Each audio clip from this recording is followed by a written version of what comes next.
Welcome to Q Talk, and this is the breaking news Wahala segment. And as you guys know, this is the first episode of the week, so we talk about what's been happening in our weekend or what happened during the weekend. We also talk about the movies we saw and just basically everything that happened. And today's topic on breaking news Wahala, we're still going to zoom in on that interview granted, the talk show, Your View, the breakfast show, Your View, and that topic, gay men marrying straight women and lesbian women marrying straight men. And today on Breaking It Down, we're going to talk about gay men marrying straight women and straight women marrying gay men. Is this right? Why is the thing happening? Why is the trend so common? Because we've seen some celebrities that their marriages have been crashing or their relationship have been falling apart due to the fact that they married someone that was interested in the same sex as theirs. We'll be looking at the issue of also Kenny Badamos and other people that has happened to. So just stick around, guys. This episode promises to be very, very interesting. So in case you missed what happened last week, let's just play you. In case you missed the video, the talk show, just watch the video. So you guys see what happened during that breakfast TV show and why we need to talk about this. So watch.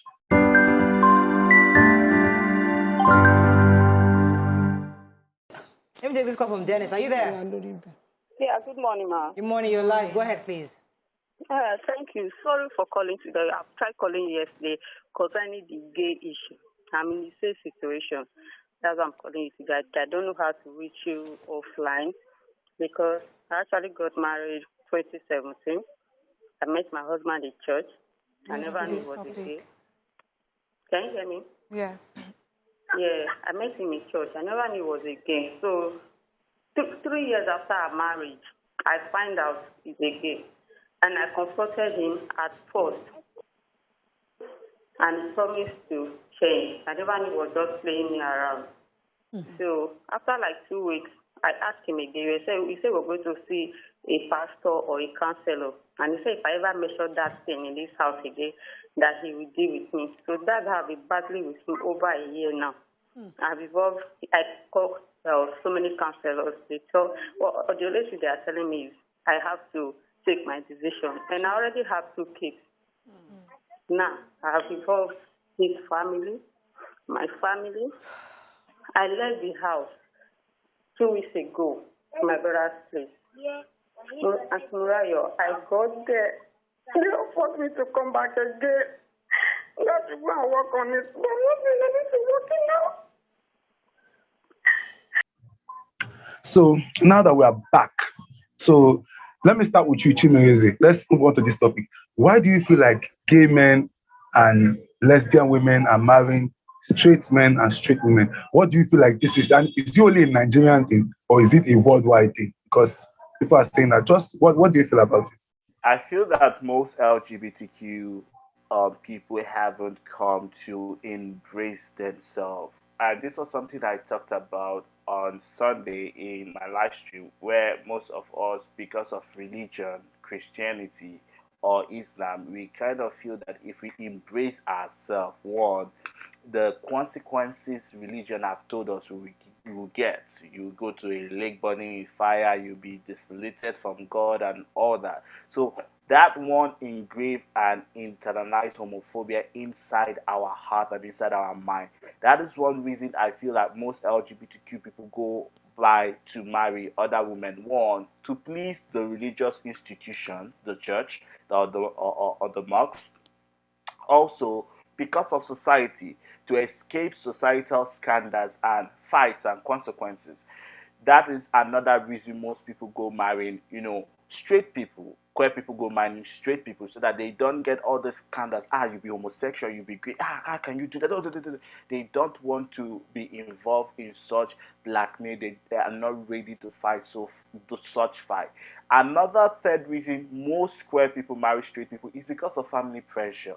Like even me personally, I know one of my auntie. Anytime we call, when are you marrying? Oh, when is our wife coming? Oh, I want to connect you to somebody. Oh, I'm like, I've not like taken my time to say, okay, auntie, this is who I am.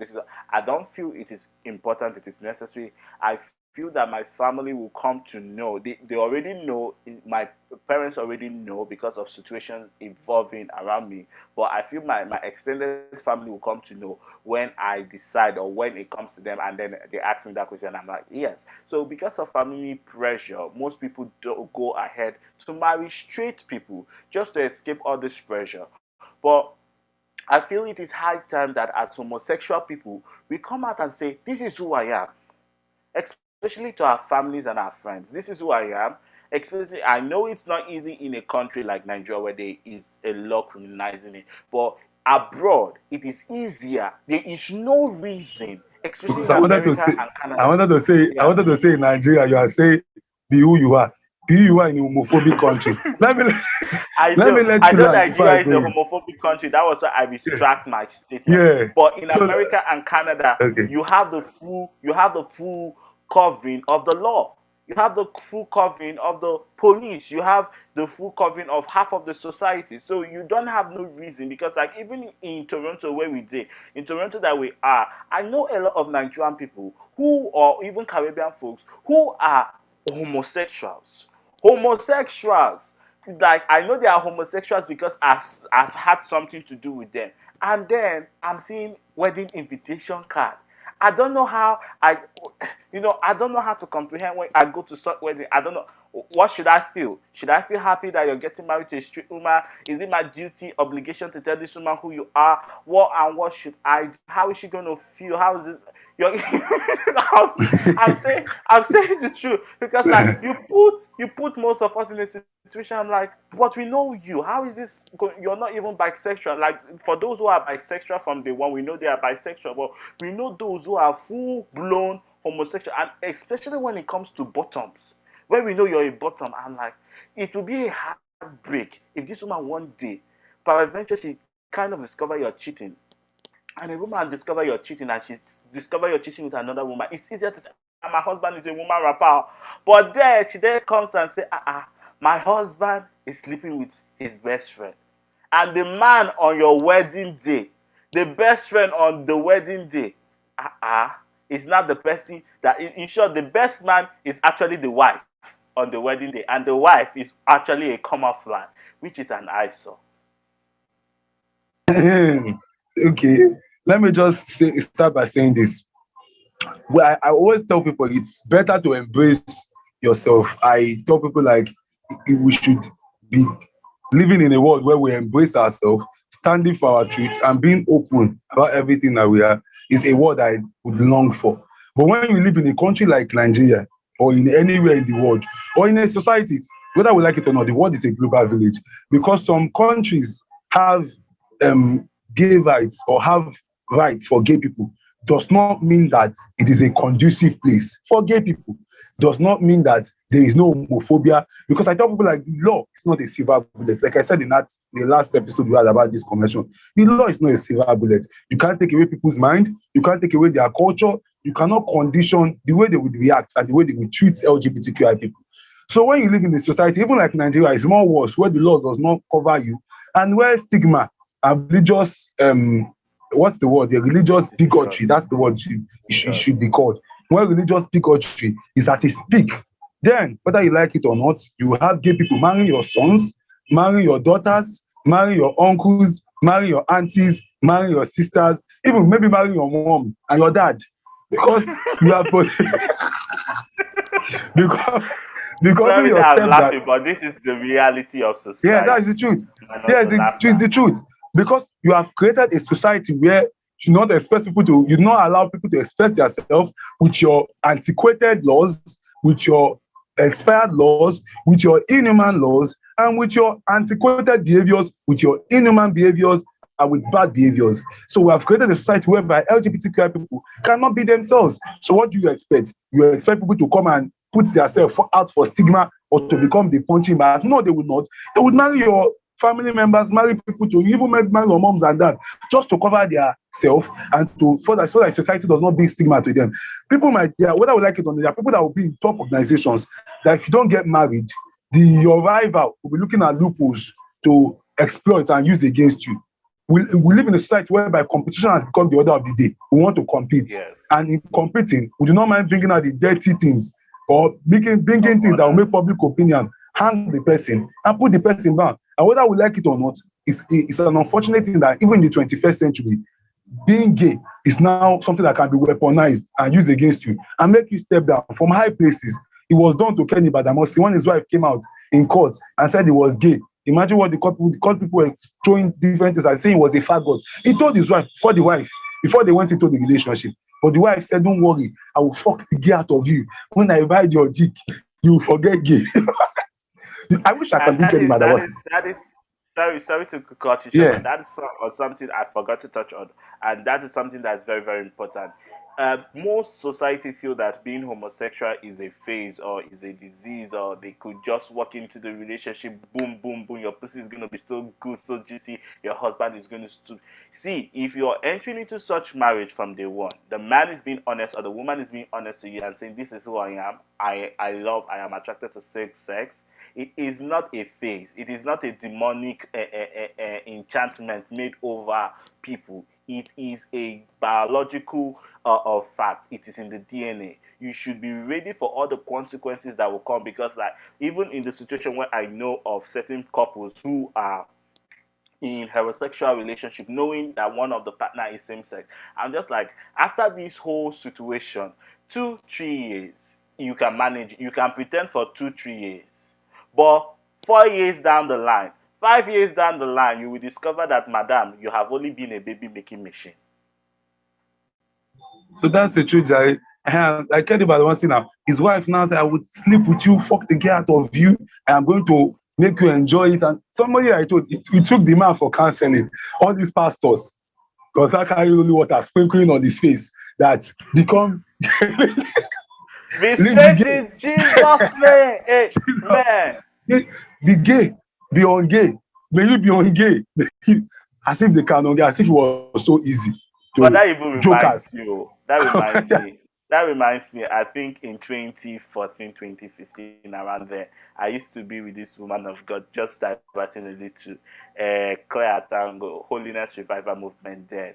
Then she was like, brother, there's something God says you should tell me. Then I know, because me personally, before I join the church, I always tell the pastor or whoever is the shepherd there about my sexuality, so they know. So she's like, bring out this list of paper, write out all the people you have slept with. I wrote them out. She said, brother, this is a lot of people. Now you call their name Ebuka.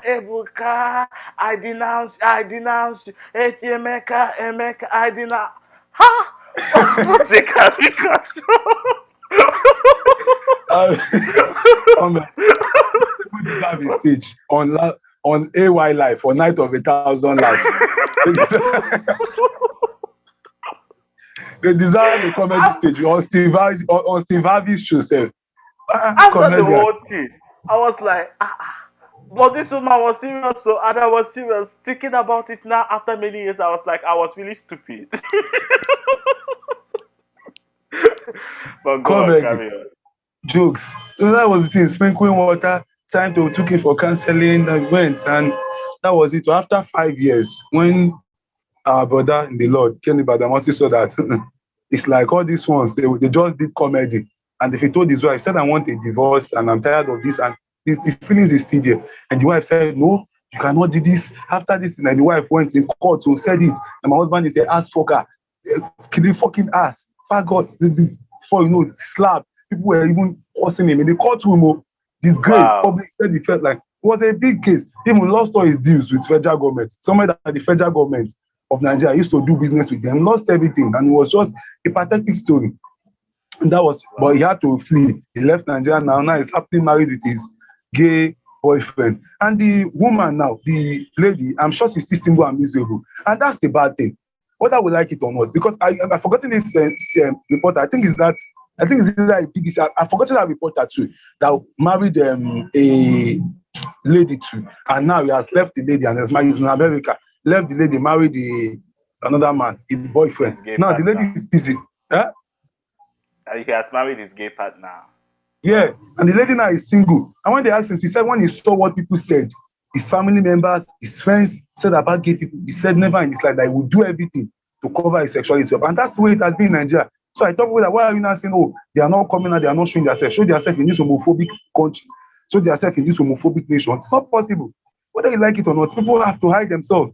And I tell people that you do not have the right to tell anybody that, oh, embrace yourself, do this in a society like this, in a world like this, even generally, in a world where they still kill people for fun. The thing is that thank God for those who embrace themselves in such society. Yeah. And I know that it comes with a lot of sacrifice, and that is why I really a lot. Not everybody has that it. energy to sacrifice or has that power to sacrifice. Even me too, I know a lot of things that I go to. I know a lot of people that I have to cut off to. I know a lot of social activity I have to cut off to. I don't come to where I'm not being called. Because a lot of people now know about my sexuality. My YouTube channel is basically, it's not as if you can private YouTube channel. YouTube channel is not like your Instagram page that you can put on private and you can know who is coming in and who is not coming in. No, everybody can view it. Thousands of people have seen it. So people basically, I know a lot of things that have been cut off. I know a lot of things that have been denied for. And I talk about that sometimes. I even say, me a lot of times now when I talk with you, I'll be like, is this even worth it? Sometimes, I say, let me just take a break. Let me just, is it worth it? The stigma, everything. But I said, my dear, you've already chosen this path. Whether you like it or not, there's nothing that you can do. Because all over, internet never forgets. It's everywhere. Never. If you try to package now, people will say you are a coward. People will say it's a lie. You cannot. Because some other people in the future, they will say they have been cured of it. I said that would just be madness to me. I've embraced this path. Let me go with it because that's the truth. That's truly who I am. Unless I want to start pretending. But not many people have that courage. And whether we like it or not, we're in a society, we're in the world, we're even in a country that even makes it worse. A country like Nigeria, a country like a continent like Africa, when they take you where the stigma is high, the religious bigotry is high, everything is just crazy. Just a lawless nation where you just, it's just very, very sad and a pathetic story. So I talk about that for now. You can't tell anybody to embrace themselves. No, until first of all you change the law, and the law is not a silver bullet. We start changing our mentality. Like what I say, querying up Nigeria. When we call up our family system and our family values and our orientation. That is for those who are in Nigeria. But what about Nigerians who go other places, who have immigrated or migrated to places other? Those same Nigerians still don't free themselves. A lot of Nigerians in America, just using America and me being Central America, Europe, and the United Kingdom, still don't embrace themselves. They come to societies like America and they still carry that same mentality they have in Nigeria, and they still begin to infiltrate it in the system here in America. Most of the homophobia we see or experience in our queer villages are from immigrants who came from different countries, bringing the same homophobic attitudes from the countries they came from. So I feel like Nigerians, the most important thing as Nigerians, if you are coming to America, if you're coming to Canada, let it be a reality that you're coming to a land of the free. And in the land of the free, there are consequences. As an LGBTQ member, if you're coming here to also be ready to free yourself, identify with LGBTQ communities. Like my friend just recently moved to America, and I'm like, go join LGBTQ communities. Go to forums, go embrace the community so that they can get to know you. But he's like, oh no, I can't because, like, I'm still in the midst of Nigerians. So that still Nigerian mentality is still carried from Nigeria to developed countries, even in the Nigerian community here in Toronto, Canada. And that's just and for me, I would just say that a little bit of part in me is just telling me that people should do more. In as much as I've given excuses for the reason why the thing continues to happen and it cannot stop, despite the preaching, but I would tell somebody that if you can, challenge yourself. I'm not saying come out. If you're not ready to come out of the closet, it's okay. Not everybody can be as brave as us. So it's obvious. Even my own self is even a worst case. So I thought not everybody can be as brave, but if possible, I tell people that do not get married because do not put anybody through emotional trauma because it's a bad thing. Whether you like it or not, you are using another lady's heart or another man's heart for fun. And they might genuinely love you and genuinely just like everything about you. But you, on the other hand, don't love them. You see them as just like a pet or like a camouflage or like a statue that you're just using to build your your self-esteem and to save your face. And it's kind of wrong to use a human being to save your face. The person could even end up killing himself or could even end up being your doom if the person finds out, because nothing can be as much deadly as a bitter person, a person that is angry. So I tell people that if it's possible, try and be single and not to use another person's heart for fun. It's not, obviously you can't get married and obviously you can't keep any relationship, but try and just keep a single life. So when you have better alternatives. And if you are coming in, let the person know everything. And if possible, let it be a community member. Let you guys go into a form of like arranged marriage to save each other's face, not using another straight person, if possible, if that is possible. If not, well, my dear, my hands are tied. I tell people that I'll be realistic on this episode. So in just moving on, Jare, what did you do over the weekend before we wrap up? Moving to the weekend, this weekend I had 3 days. I did a poem called "Living Lost in Pain." Rather, see me, I don't know my title. Lost in Pain. I did a poem which I feel people know me as an activist, but people should still not forget that apart from activism, I'm also still an artist. You've taken away my everything. You've taken away my friends. You've taken away my family. You've made me consider myself weak. You've taken away my friends. You've taken away my all.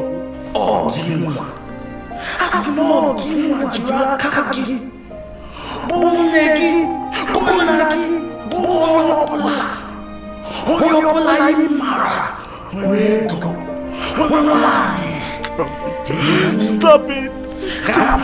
Stop it!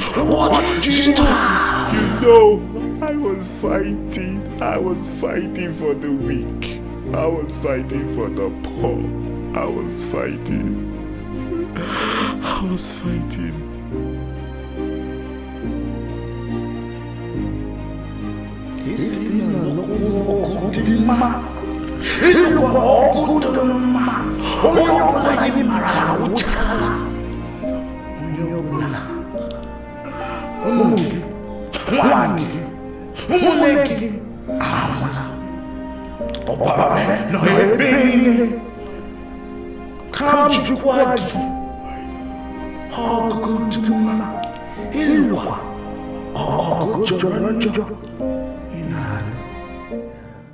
Apart from activism, I'm also still an artist in the sense that I love to do drama And a pastor. poetry.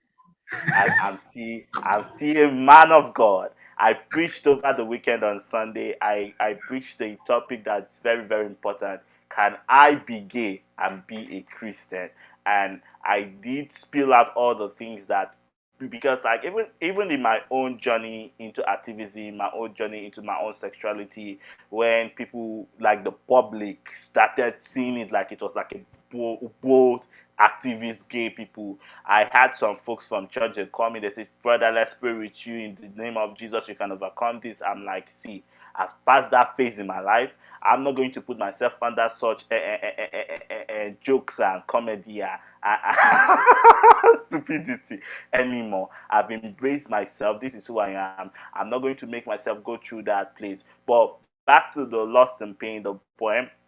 It tells how people go through a lot of things, go through depression, go through anxiety, and we can kind of hear some voices and see our demons, and we are looking for one way to overcome those demons and everything. I feel even in times like these, LGBTQ people have post-traumatic syndromes. Most of us have been hurt, some of us have been humiliated, some of us have been kicked out of home. This causes anxiety and depression, and most of us like to hide it in. We don't want to talk about it. I feel poetry is one way for us to start talking about it, talking about mental health, and finding a way of escape from our lost world. So that was what I did during the weekend. How about you, Mr. Jaffa? So what did I do during the weekend? You know me now. Okay. I worked. To be honest, this weekend was hectic because I had to sell catfish Rabbits. for my sister. And the rabbits, they are fine, Jerry. Even they are, so I'm supposed to show. Don't worry. The next, what are we doing? What did we do this weekend? I will show my rabbits so people can see it. But then I hope I would have even had cage because those rabbits, I'm trying to get them a cage. Even now, a gallon they put themselves. It's just hectic. I had to cut a gallon open, and don't worry. The rabbit one is for next weekend. But what I did this weekend, I sold catfish. Was really nice when I helped my sister. When I sell catfish, at least to hustle. Mom must hustle small. just to put yourself in that to remind yourself that you are still hustling. So when we get to the top, I'll be able to tell them that, my dear, I worked my ass off to even feed myself. No when they will say that, you don't blow now, you don't blow. Now I said, no, I was a church rat before and I struggled my way before I got to the top. But just leaving that, so I sold catfish, and also I watched a movie. You know me, I'm a movie person. I love to watch movies. I'm a fan of movies. And I watched a particular movie called We Are Animals. I don't know. I find that movie very, very confusing. It's an LGBTQI movie as usual. I barely watch straight movies. I watch queer movie. I patronize my people, my community. So the movie is very confusing because the movie is just about like a particular child. So it's like brothers. They are like brothers. They are children. Probably maybe they are 14 years. And one of them like strays off and meets like this white guy. It's like a kind of what's this word? Like they are like what's the name of these people? Not black, but these people are like a mixture of black and I'm trying to remember their race. Yeah, like Latinos, but like the black kind of Latinos. I forget, like all these Cuba kind of people and all this but anyhow, she's just close to black, but like Latinos kind of black, and he just straight off into this one. The movie is just confusing. I wanted somebody to get it. It's very, very touchy, very emotional, but confusing. And such young boys kissing. When they were kissing, I was just like, oh my goodness, this is it. I don't know how to see such weird things, but that's why I recommend them to see different form of LGBTQI. And this one was just so good. It was very, very good. It's a very nice movie. I just want people to watch the movie, and it just really touched me at a young age, finding out that the person was queer. And the ending part was very shocking because his parents actually, mother actually discovered that he was gay and showed the father the book. And I don't want to be a spoiler, but the ending just makes me perplexed. That would there be a part 2? Because he was running. So I want to know where was he running to? Did he come back home? Did he finally leave? Did he run away? Like, LGBTQ people, they are fond of running out of home. They run out of home and they never come back. Did he run? He was so young. It was just, but it's just, I think maybe we'll be able to play the trailer. If you can get the trailer and people will just watch part of the trailer with the animals. It's just very, very fantastic. Yeah, we'll put it on the screen so that you guys will see and so that I can know that movie, because Marvelous has been talking about this movie for a long time, because I feel this is the second time we're talking about this movie. But have I talked about it before? The last week I talked about Godless. It was Godless. Last week was Godless. Two brothers. It almost sounds like the same thing. Okay. No, Godless. Last one was Godless, and the other one was with the animals. Maybe we could get Godless to like so people know what we're talking about. Like, but this with the animals, I just really was young. It was just confusing for me, and it had me mixed with so much energy. It's not really like a very, very good movie, but it was like a very confusing movie for me. Very confusing movie for me. So I just want people to watch, and so Father John, it's just very, I don't want to give any spoilers, but people should watch it and check it out. That's what I saw this weekend. So, and that's a wrap on this episode. Before you call it a wrap, please make sure you comment in the